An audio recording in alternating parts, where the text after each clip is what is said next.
بسم اللہ الرحمن الرحیم۔ السلام علیکم ناظرین، قوم عاد ایک ایسی قوم تھی جو بڑے طاقتور تھے۔ 40 ہاتھ جتنا قد، 800 سے 900 سال کی عمر، نہ بوڑھے ہوتے، نہ بیمار ہوتے، نہ دانت ٹوٹتے، نہ نظریں کمزور ہوتی، جوان رہتے، تندرست و توانا رہتے تھے۔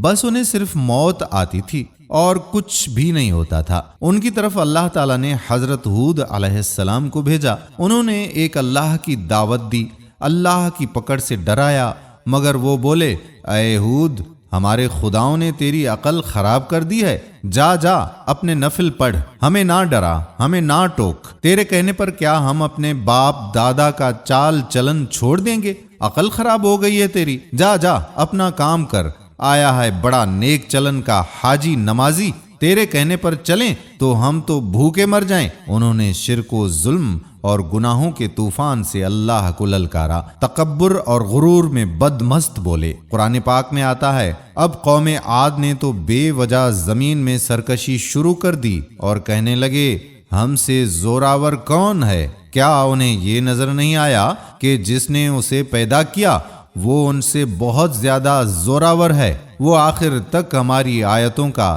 انکار ہی کرتے رہے۔ وہ کہنے لگے کہ کوئی ہے ہم سے زیادہ طاقتور تو لاؤ نا، ہمیں کس سے ڈراتے ہو؟ اللہ نے قحط بھیجا، بھوک لگی، سارا غلہ کھا گئے، مال مویشی کھا گئے، حرام پر آ گئے، چوہے بلی کتے کھا گئے، سانپ کھا گئے، درخت گرا کر اس کے پتے کھا گئے، بھوک نہ مٹی، نہ بارش ہوئی، نہ قطرہ گرا، نہ غلہ ہوگا۔ پھر تنگ آ کر اپنا ایک وفد بیت اللہ بھیجا۔ ان کا دستور تھا کہ جب مصیبت آتی تھی تو اوپر والے کو پکار اٹھتے تھے، جب دور ہو جاتی تو اپنے بتوں کو پوجنے لگتے۔ بیت اللہ وفد گیا اور کہا کہ ہمارے لیے اللہ سے دعا کرو کہ بارش برسائے۔ اللہ نے 3 بادل پیش کیے، کالا، سفید اور سرخ۔ اللہ نے فرمایا، ان میں سے ایک کا انتخاب کرو۔ انہوں نے آپس میں مشورہ کیا کہ سرخ میں تو ہوا ہوتی ہے، سفید خالی ہوتا ہے، کالے میں پانی ہوتا ہے، کالا مانگو۔ اللہ تعالیٰ نے کہا، واپس پہنچو، بادل بھیجتا ہوں۔ وہ خوشی خوشی واپس آئے، سب لوگ ایک میدان میں جمع ہوئے۔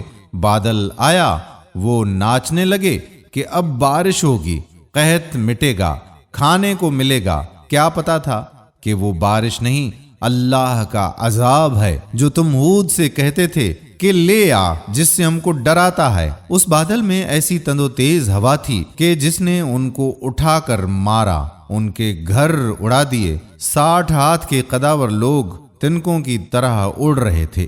ہوا ان کے سروں کو ٹکراتی تھی، اتنی زور سے ٹکراتی کہ ان کے بھیجے نکل نکل کر منہ پر لٹک گئے۔ بعض لوگ بھاگ کر غار میں گھس گئے کہ یہاں تو ہوا نہیں آ سکتی، مگر میرے رب کا حکم ہو کر رہتا ہے۔ ہوا غار میں بگولے کی طرح داخل ہوتی اور ان کو باہر اٹھا کر پھینک دیتی۔ اللہ نے فرمایا، کیا کوئی باقی بچا ہے؟ اللہ تعالیٰ نے ان کو ہلاک کر کے دکھایا کہ جب تم اللہ کی اور اس کے رسول کی نافرمانی کرو گے، اللہ تم پر ایسی جگہ سے عذاب بھیجے گا جہاں سے گمان بھی نہ ہوگا۔ جو گناہ قوم عاد نے کیا، کیا وہ ہم نہیں کر رہے ہیں؟ کیا ہم اللہ کی حدود پار نہیں کر گئے ہیں؟ کیا ہم نے اللہ کو اپنی نافرمانی سے نہیں للکارا ہوا ہے؟ توبہ کرو، اللہ سے ڈرو، قرآن پڑھو۔ جن گناہوں کو ہم معمولی سمجھتے ہیں، اللہ نے ان گناہوں پر پوری قوم زمین بوس کر دی ہیں۔ استغفر اللہ ربی پڑھیں اور اللہ کی راہ پر چلیں۔ اللہ تعالی ہمیں صراط مستقیم پر چلنے کی توفیق عطا فرمائے، آمین ثم آمین یا رب العالمین۔ دوستو، اگر ویڈیو پسند آئی ہو تو اپنے دوستوں احباب کے ساتھ اسے شیئر بھی ضرور کیجیے گا۔